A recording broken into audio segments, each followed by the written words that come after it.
Hi guys, I wanted to do sort of a little update video about lenses and just, in general advice about investing in lenses, what kind of lenses maybe you should get, especially if you're starting out and not really sure, about, what different lenses do and, what you should basically spend your money on. And this is going to be more though applied to videography or filmmaking. So for photography, I'm going to talk about briefly certain things for the photography, but again, this is more for videographers. So anyways, here I have a bunch of lenses that are, so this is like the main lenses in my collection. Not all of them, but these are sort of lenses that I would say that I've sort of collected over the years. I've had other lenses over the years too that I sold, just didn't find them, as useful. So these are my oldest lenses. These are the Nikkor manual lenses. These are basically Nikon mount lenses. And they're all fully manual, and these are still photography lenses, but the cool thing is they're fully manual, so they can be used greatly for filmmaking, and they also just have a really nice aesthetic when it comes to the optics and the crystals in it. So these are old lenses, and I've had these for maybe 12 years now, maybe longer. Some of them I bought them at different times, but again, these are old lenses not being produced anymore, so you'll have to get these, you'll have to look at your, any used camera kind of camera stores, or for example, you can find them sometimes on eBay. If you just look around and you see somebody putting it up for sale, I would say grab it. They're a great set of lenses. So that's the Nikkor ones. These are my collection of Cine lenses. These are all Canon EF mount lenses, and again, I'll get into what these are good for. And then these are just the standard Canon EF lenses. That are fully automatic. And then here's one which is a Panasonic Lumix Vario lens, which is a micro four thirds lens. And let me start off maybe with this one. The reason why I have this lens is because my main go-to camera, and when I say by that, is sort of a camera that I own and I usually take with me if I'm traveling somewhere, if I'm doing location scouting and I want to test out different angles, things like that. It's the Panasonic GH4, and because that's my main camera, that's not necessarily the camera that I always film on. A lot of times people get confused because I own maybe too many cameras than I really should, but I also rent a lot of cameras depending on the job. So sometimes we might end up renting the Sony FS7 or Red Epic, things like that, depending on what the project is. But that's only for those days when I'm actually shooting those jobs. Otherwise, my go-to camera, like I said, is Panasonic GH4. So because of that, I own some, native Panasonic GH4 lenses. And that will, I would say, first question you got to ask yourself before you get into lenses is, what's your camera? What is your go-to camera? Again, you might own 2 or 3 cameras, but you sort of should pick the one camera that's like your main camera that you're going to use the most. And for example, if it's let's say 5D, the Canon 5D or 7D, then I would say the first set of lenses you should get are the native lenses for your camera. If it happens to be a Canon, DSLR, you're in luck because the Canon EF mount is a great mount, but also it has there's a lot of lenses being produced by Canon, but also by other companies that are native for that mount. What that means is that usually you're going to have image stabilization and automatic focusing, enabled there.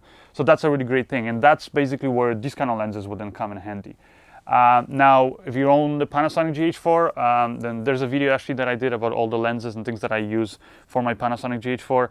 But like I said, the first thing I would invest in if you're just starting out is a good native lenses. And the reason why I say that is because with the native lenses, you're going to be able to control from the camera, like I said, the focus, the aperture, and you're going to usually have image stabilization.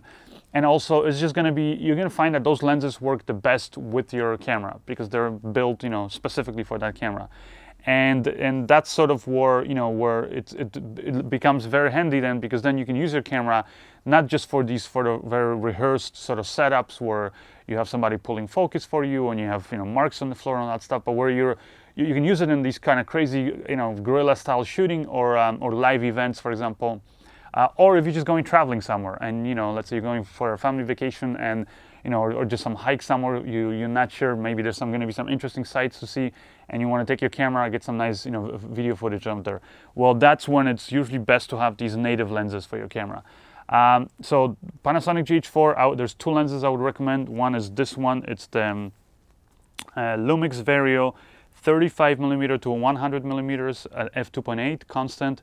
great lens, has image stabilization, has automatic focus. And like I said, it's micro four thirds, works directly on the Panasonic GH4.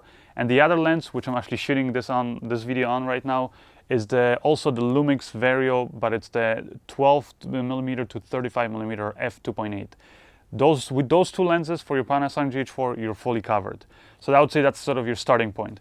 If you're going with Canon lenses, I would say the first, with a Canon camera, sorry, if you have like Canon 5D, for example, first lens I usually recommend people getting is the 50mm lens. Now there's two versions. There's the f1.8 and f1.4. f1.4, I find, it introduces little weird sort of color shift sometimes in the bokeh, and also it's not as sharp as the f1.8. I find that one is a little bit better actually. This one is actually more expensive though, because it's a faster lens, meaning it allows you to shoot in even low light situations. So if you're looking to get it, I would say just get the one that you can get it usually for like $80 to $100, the 50mm f1.8. If you really want to go for the shallower depth of field, get this one. But again, you're gonna suffer with some of the image quality when it comes to those weird color shifts and things like that. But this is the first lens because this is especially a full frame camera, it gives you a nice sort of a relaxed middle focal range. Now, when it comes to the focal range or length of your lenses, for those of you who don't know, I already did a video about it, but about lenses and focal lengths and all that stuff. But this is kind of an updated version for the newer camera, so I'll get into it. Focal length simply means you could say sort of the field of view or sort of how much you're zooming in or zooming out on in your camera. So the lower the focal length number, that means the less you're zooming in, so or the wider the shot is. So if you get a lens like like this one, for example, is a 14mm. This one is 14mm. That's the actual focal length. It's measured usually millimeters, and that means that it's 14mm. It's pretty wide out there. I mean, most lenses, I would say the wide-angle lenses, they'll go around 14mm.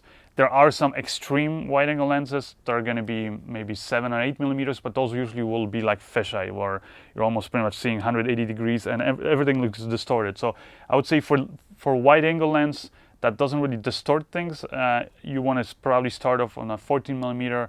If using a full-frame camera or like a APS-C size camera, like the Canon 7D, for example. If you're using the micro four thirds, you might want to go a bit wider, like 10mm, for example. So again, that just depends on what sensor you have, what camera you have, because again, the micro four thirds smaller sensor means you're kind of cropping in more on that image, so it's not going to be as wide. So that's one thing to watch out on. Now, when the focal length is larger or longer, like for example, what's the longest one? I believe it's this one.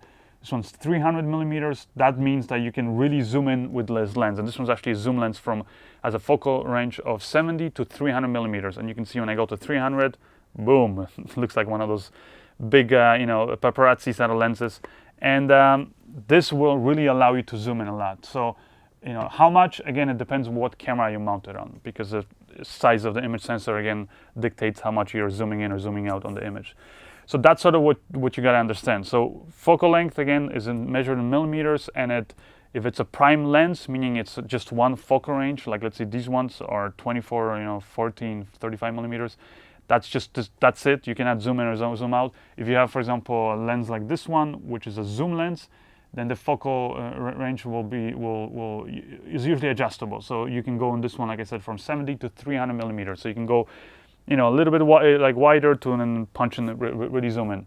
The second thing you got to look at when it comes to lenses is your aperture. That's usually measured in f-stops, not always. So some lenses, like these Cine lenses, that measure it in t-stops.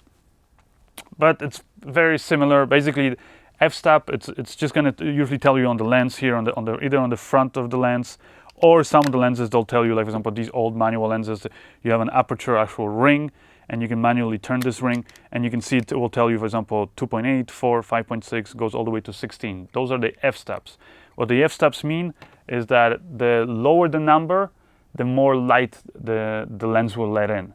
Also, it creates other things like the depth of field becomes very narrower, and a few other things actually too that I want to get into. It's going to be too technical, but basically, the thing you got to know is that the lower usually the lower the f-stop number means the lens is referred to as that it's faster, because it can shoot in lower lighting conditions. Also, it usually means that that lens is going to be more expensive because it's just harder to build optics to let in all that light. And it, this way it also allows you to, like I said, to shoot in low light situations, but then you can also adjust the f-stop and you can close it down to let in less light if you're, for example, shooting outside, or if you're, you have broad daylight, that kind of stuff, or if you want to take that really narrow depth of field and you actually make it wider. Again, if you want information about how to control depth of field, I have an old video that I did about the 3 different things that's basically you can use to control depth of field and what depth of field is and all that kind of stuff. So check that video out. But like I said, with the aperture of your lens, that's what you can control. So when you're buying lenses, usually you want to buy a lens that has the lowest f-stop number that you can find, or the lowest aperture, or the fastest lens, because like I said, that would allow you to shoot in lower light situations and also allow you to get that really nice narrow depth of field. But then if you don't want those things, you can also, like I said, you can always close those lenses down. Versus if you buy a lens like for example, this lens I bought. Yeah, it's a good lens, but it's not a fast lens, meaning this one goes only, the lowest it can go is an f4, which is not very fast. And f4, you cannot really shoot this in really low light situations, and also it's going to be a bit harder to get, that narrow depth of field. So that's just sort of one thing to watch out for. Versus if I were, for example, to spend, twice as much money on the same kind of version of this lens, but with, faster aperture, then I can get those, like I said, those, low light shots. But if I want to, I can still close it down to f4 and I can have essentially the same lens as this. So that's sort of where cheaper lenses are gonna, sort of limit you. It's just you're not gonna have as many of these f-stop settings to kind of go through. So that's sort of where, when it comes to just in general, when it comes to lenses. Now, getting back to what kind of lenses you should invest in. So like I said, if you have a Canon camera, invest in native Canon lenses, or they don't necessarily have to be made by Canon, but I'm saying for that mount. So Canon uses EF mount. So like these lenses here, and the first one I would suggest is a 50mm. Then, for example, you might want to get like one wide angle lens. This one is actually made by Sigma, but it's made specifically for Canon EF mount. And it's a like I said, f4, so it's not a very fast lens, but it goes all the way to, it's a very wide angle lens. It's at 10mm, and then you can zoom into 20mm. So it's nice because it kind of allows you to go really wide and then kind of go to like a semi-wide angle lens at 20mm. So that's a nice thing. And then the third lens that you see there, that's again made by Sigma, and it's a 70 to 300. So again, you can get that sort of a mid-range, but then you can really punch in for a really crazy zoom-in or telephoto lens. And again, that one's not very fast. It's again at f4. So that's the only thing. So if you can afford to get, let's say, these 2 lenses, but faster or lower aperture, f-stop number, get it. If you can't afford it, just get these, and then with time you can maybe sell these and then upgrade to the more expensive version. But the reason why I'm saying is so you kind of want to get these, let's say, these sort of 3 lenses. It's like a good range, is because with this lens, you're going to get the wide angle shots. With this one, you get perfect, sort of a middle, sort of a, nicely framed shots that are very relaxed looking. So the 50mm is a really nice focal range. And then with that one, you can get those really nice telephoto shots for wildlife, for example, photography, or those kind of crazy paparazzi looking shots. So that will get you started and get you on the way to basically start experimenting with lenses. Now, sometimes people ask me, should I get prime lenses, meaning lenses that don't zoom in, like these Cine lenses, or should I get lenses that have zoom capability, like those 2, like you see, that can zoom in from, let's say, 20 to 10mm, or this one 70 to 300. I would say if you're starting out, get a zoom lens, sure, because even sometimes the kit lens that comes with the cameras is great. Or like you see this one, it's a really good lens, and it's a zoom lens from 35 to 100. The reason is because that just simply means you don't have to carry as many lenses, and also it means that changing the focal length is a lot quicker. For example, if I put this lens on there, if I'm let's say walking around the park, see something interesting, that's like, let's say, some big crazy event that's happening, really wide angle shot I want to get, and I want to get all these people. Well, I can zoom out, get that wide angle shot, and then let's say I see something interesting in there, I want to zoom in on somebody's face, boom, I just zoom in and I go in and get a close-up that quickly. Versus if you're using prime lenses like these ones, you're going to be, let's say, whatever is the lens that you have mounted on the camera at the time, let's say it's the wide angle lens. Yeah, you can get that wide angle shot, but then you want to zoom in quickly, get the shot of that person's face, like I said, you're not going to be able to do it that quickly. You're going to have to take that lens off, usually cover your image sensor of your camera, be careful not to get dust in there. Then you take out the other lens, put that lens in there, then put the cap back on the other lens that you took off, put that back in the back. And usually by the time that you do all these things and you swap the lenses, that event or that thing that you wanted to capture is already gone. So that's when prime lenses are not good. Prime lenses are great for when you're doing narrative work or things where you can basically rehearse, set up your shots. So films, music videos, that kind of stuff. If you're doing live events, weddings, or any kind of, like I said, live events, some seminars or something you're capturing, or just wildlife, for example, you want to go with zoom lenses. Now, like I said, just if you can get the better zoom lenses that have constant f-stop and that are really fast, like at f, 2 point something, 2.4, 2.8, go for those ones because it just gives you, more options. But go for the zoom lenses. If you're doing more narrative work and stuff like that, yeah, you can go for prime lenses. But even then, if you're starting out, a zoom lens might still be better. Why? Because if you're starting out, I usually see, and even this was the same case with me when I was starting out, we tend to get lazy. And what I mean by that is that when I say we get lazy, we basically, when you're starting out and you're not really sure what lens does what and what kind of effect it's going to produce, how it's going to change the depth of field and how it's going to change your field of view, you're and really to learn all those things, you got to experiment and you got to really try the different focal lengths on that same setting and all that stuff.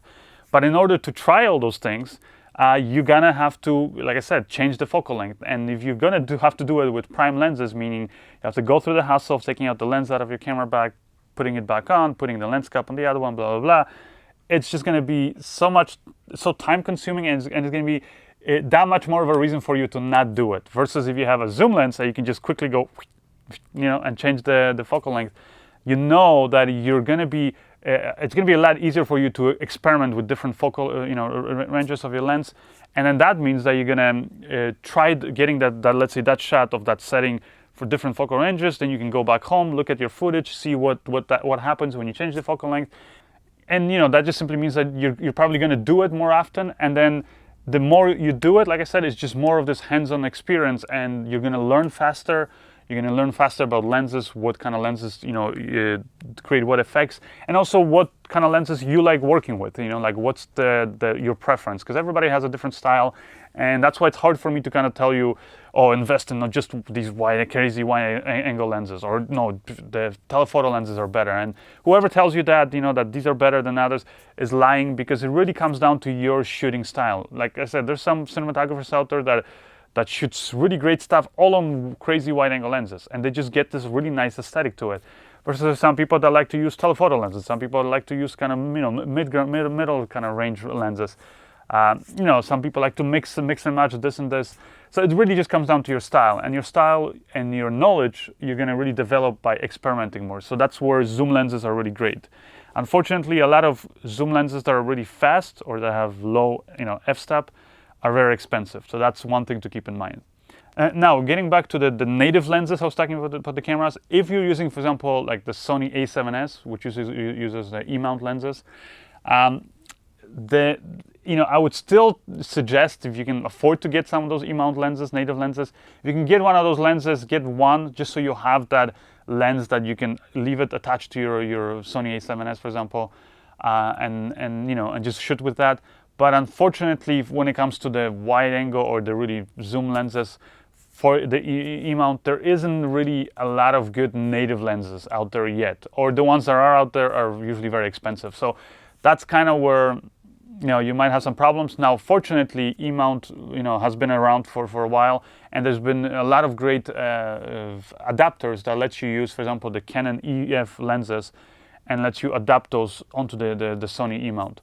So especially, for example, if you're coming off of, let's say, Canon 5D and you already own Canon EF lenses, and now you're switched to, let's say, the Sony A7S, I would keep your Sony, your Canon EF lenses, and just simply get a good smart adapter that actually transmits electronic information and lets you control the aperture and then the focus, or image stabilization in your lens. Because the Canon EF mount lenses, I think, are the most versatile right now. And the reason is because There's just the most of the lenses. I think the biggest selection is for the Canon EF mount. And also the Canon EF mount is actually very close to the actual image plane in the Canon cameras.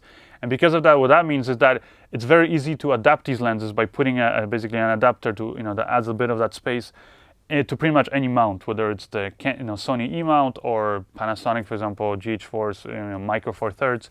So that's why if you get Canon EF lenses, or if you have them from your previous camera, keep them. They're great lenses, and you can use these adapters, like I said, to use it pretty much on any other camera. Now still though, like I said, if you can get at least one sort of a good mid-range kind of a lens for your native, that's native to your camera, get one. That's just simply going to save you if you ever want to decide to actually use a camera for photography, or if you want some of those functionalities that maybe you might not be able to get because your lens, let's say, it's not gonna, let's say your lens doesn't allow you to enable the image stabilization when you're adapting it, let's say, to your camera. So that kind of thing. So you always want to have one native lens. So for my Panasonic GH4, it's these Lumix Vario lenses.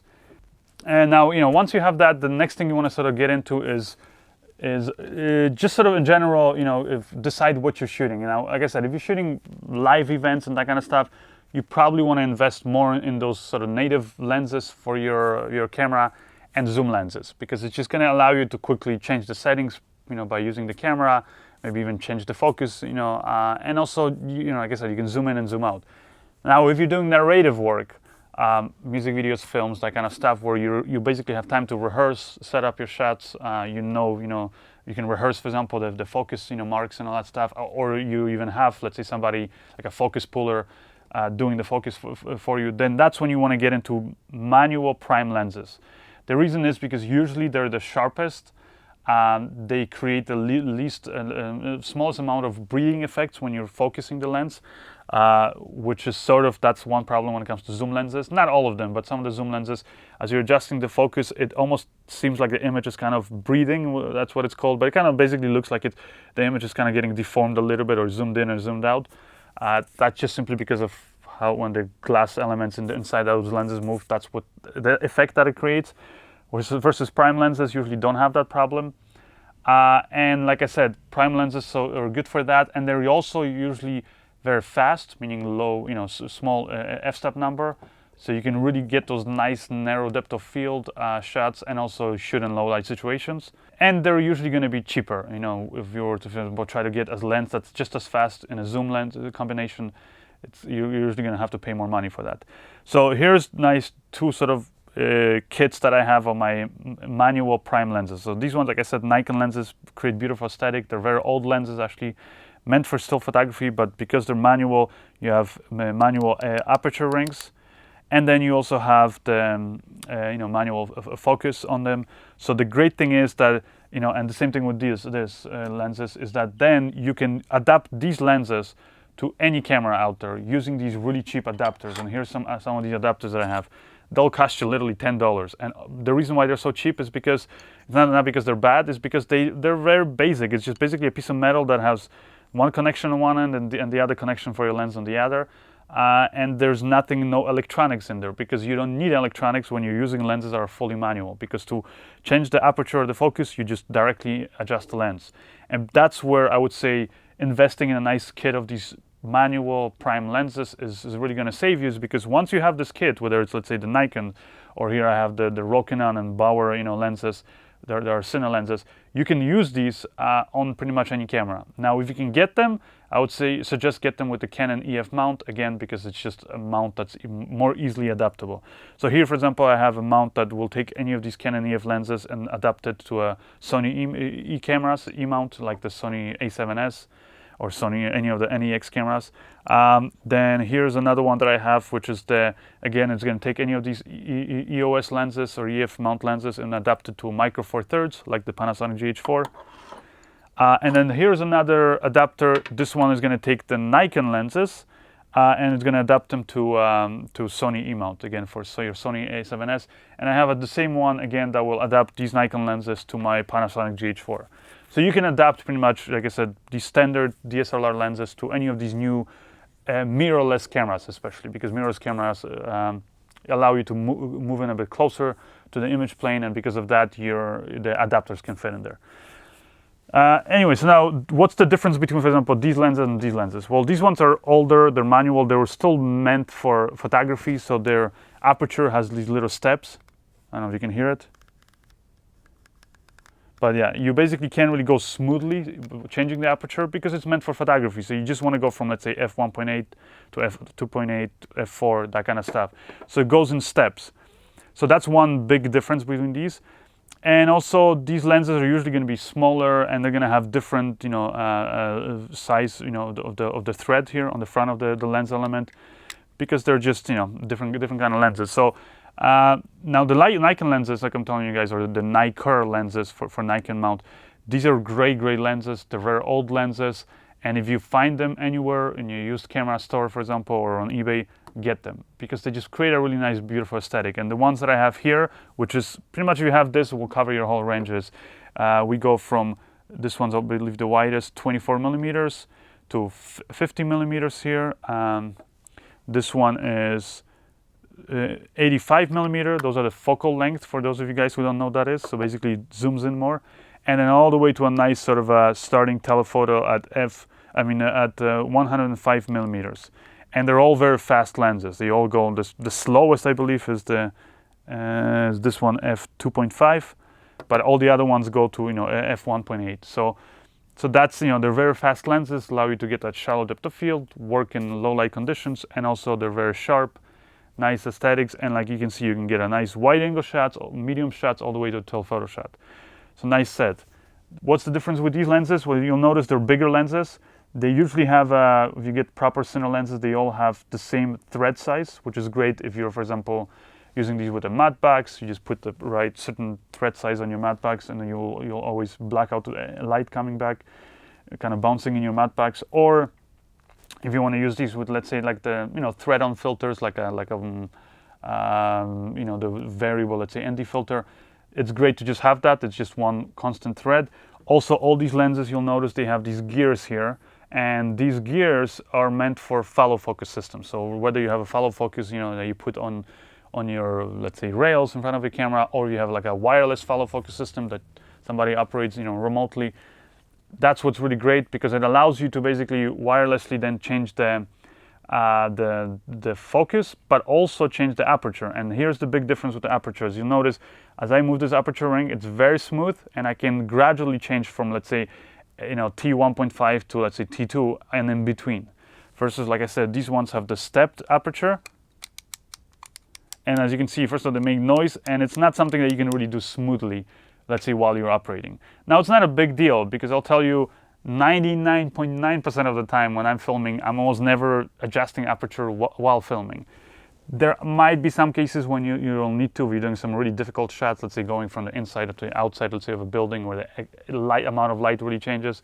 You might want to adjust the aperture smoothly, but those will rarely ever happen. And even if they do, you can usually counter it with other things by adding extra light indoors, or other things like that. So, but it's just nice thing to have. And also, like, as you can see, it moves really smoothly. Now, these lenses are usually going to be a bit bigger, heavier, but the great thing is they also work on full frame cameras.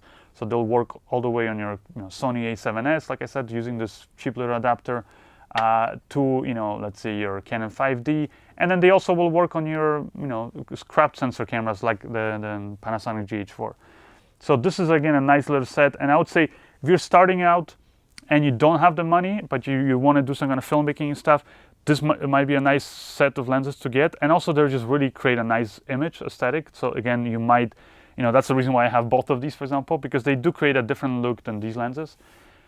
If you have a little bit more money and you just want more of these kind of big, solid, lenses that you can use with all your, follow focus systems, then maybe this is a nice system to invest in. And again, these are from Rokinon and Bauer. Again, it's the same thing, and they're all produced by one company, either in China or Korea, I'm not sure.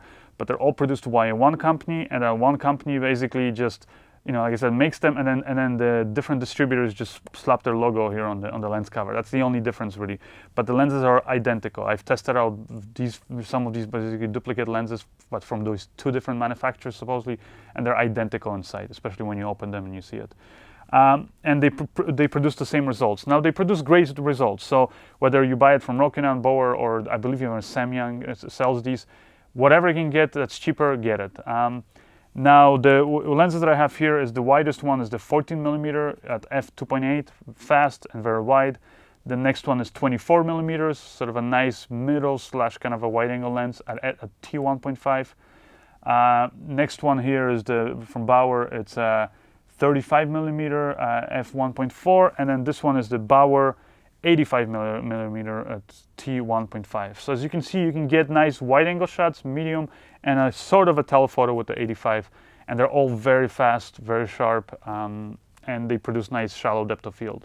So that's sort of where I would say the difference between these lenses, is.